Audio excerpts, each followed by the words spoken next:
Hey, what's up, guys? This is going to be our spoiler-free review of 10 Cloverfield Lane.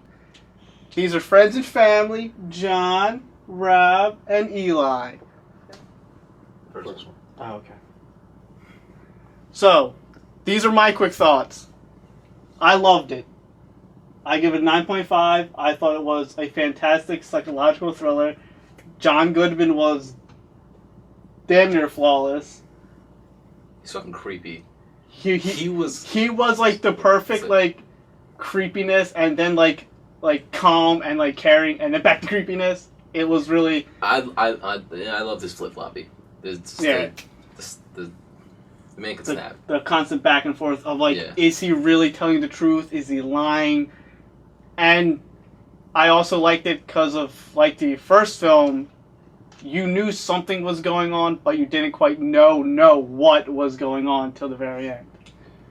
Your opinions, John? I thought it was okay. I wasn't really blown out of water by it. I thought without John Goodman being on the screen, it was rather boring. Like Michelle to me was like uninteresting, and then what was his other name?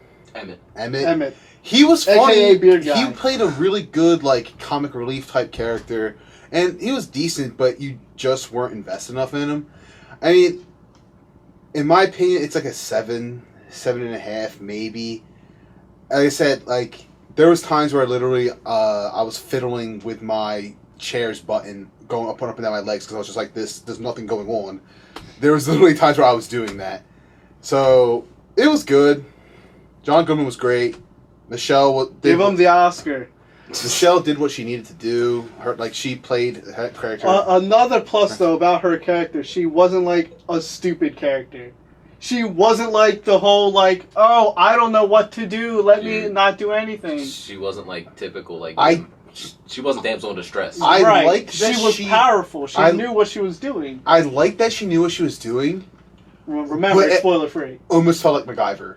I was just like, she's too good at what she's doing. I can see why you say that. Cause it literally she felt like... But at the same time, you don't really know... You didn't know anything about her her getting to the safe house. And like literally when they started going into the stuff, like obviously this spoiler, I'm not going to bring it up, I was like, they need to drop something. They need to be like, she's ex-military, she's ex-something. Like, she had Boy Scouts, Girl Scouts training. I think that's... Something, because to me, she was just too... I think that's the only reason they got away with what they did, because the fact that you didn't know anything about it was a little annoying because but it was a little annoying because like I said she was literally MacGyver. It was just like why right so I don't know, that was what I thought. But Rob? As a casual person, and I don't really know any artistic value in all of this, so I'm just going in there as the everyday Joe. Yeah. Or the everyday slob. Yeah, the everyday slob. But I give it a 7. I wasn't that thrilled by it. I even watched Cloverfield beforehand, and I was actually more interested in the first Cloverfield than I was this one. Maybe it was because of the monster being in Cloverfield. I think two completely different. It felt like almost two completely different things. Yeah, because a lot of people thought that this was a sequel when it's not a sequel. It's a film set in the same world that's not a sequel. You guys can shoot me down now. In my opinion, it had the Mad Max Fury Road effect.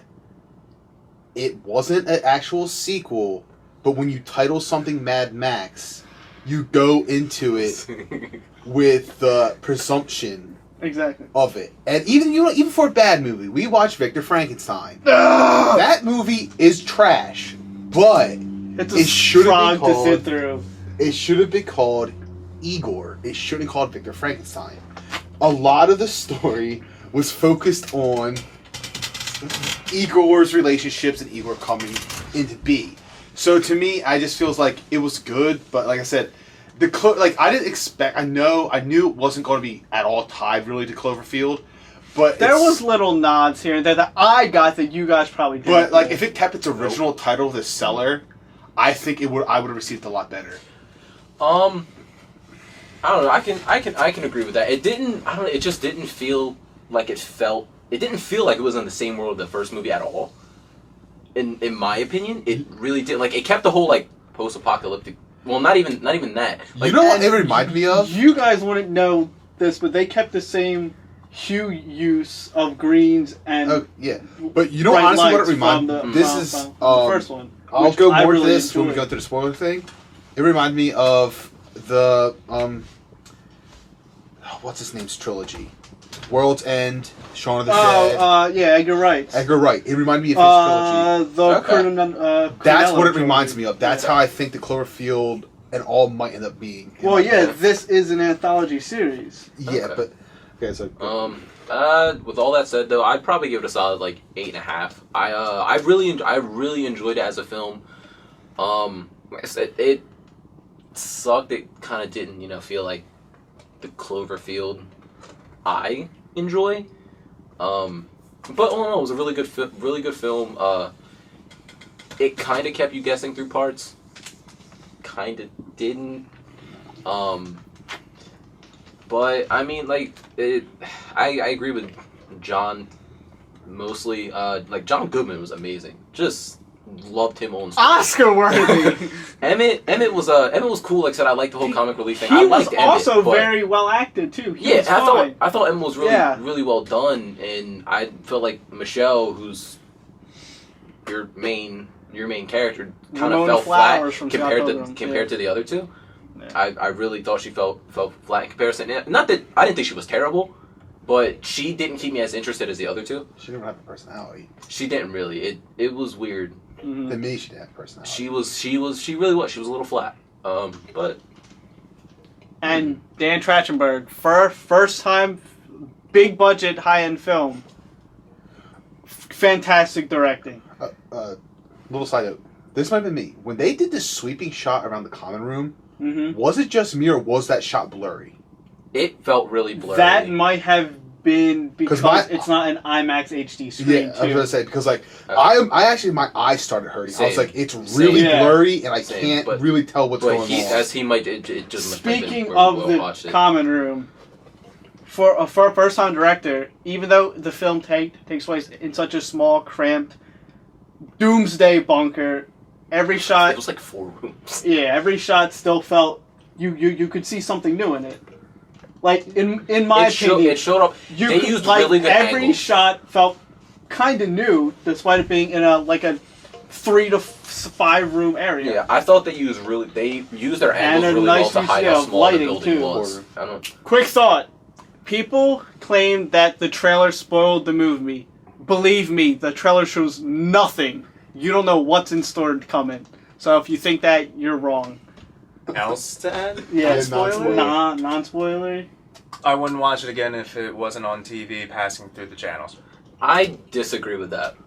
This is my opinion. I'm going to buy it because as a Cloverfield fan that has dug into the whole online advertising campaign to find the clues, I'm going to rewatch it to spot more little clues that I clearly missed the first time going.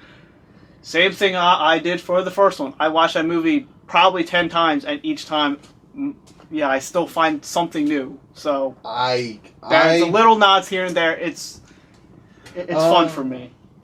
Egg I hunting, as I like to think call it. I personally wouldn't sit down and watch it again. Now, if he was watching it and I just happened to be here or in the room, I would probably not really watch it, but just have it on and do other stuff while it is. You like everything in the background. Yeah, but some movies aren't just to me rewatchable, and I agree. So here's what we do, right? No. Listen, we skip every part that isn't John Goodman. Yeah. We watch John Goodman in the movie. and that's John Goodman solo movie, please. And, Prequel to Cloverfield Lane. And like I said, with the original Cloverfield, you can rewatch that because you're trying to piece together and it's I still find hand new cam, stuff shaky watchable. cam, so it's really hard. It's really hard to focus on. But John Goodman's character, That's not in the trailer. semi-spoiler, That character's not sort in of the has a descent into madness in a weird way. It's not, but My bad. so that would be rewatching it, you already know what to expect from his character, and I think that would really detract from his character completely. It would just be okay, dude. The we know. best way to view this movie is going in without knowing a single thing about it. Same as the first one. No expectations Just of like me. Cloverfield either. Just like Rob. That's why I'm here. And I didn't Under really. Lynch. I didn't really have any expectations. A lot of my.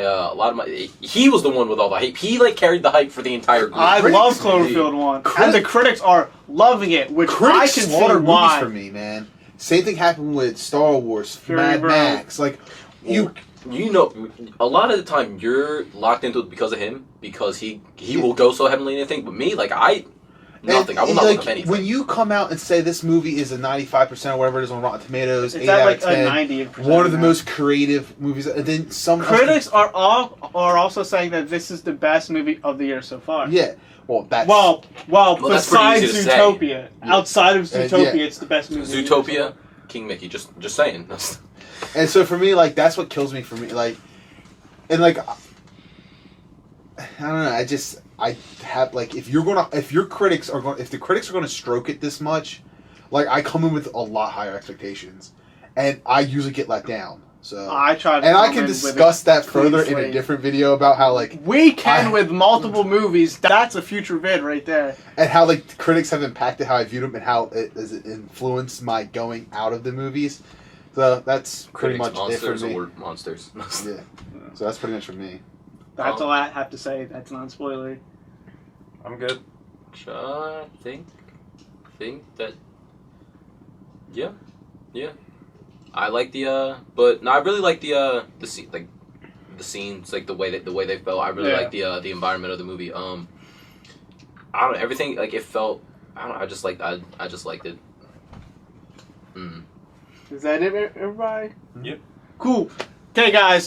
Thanks for watching. Feel free to like, comment, and subscribe. And I'm going to post a spoiler one right after this one.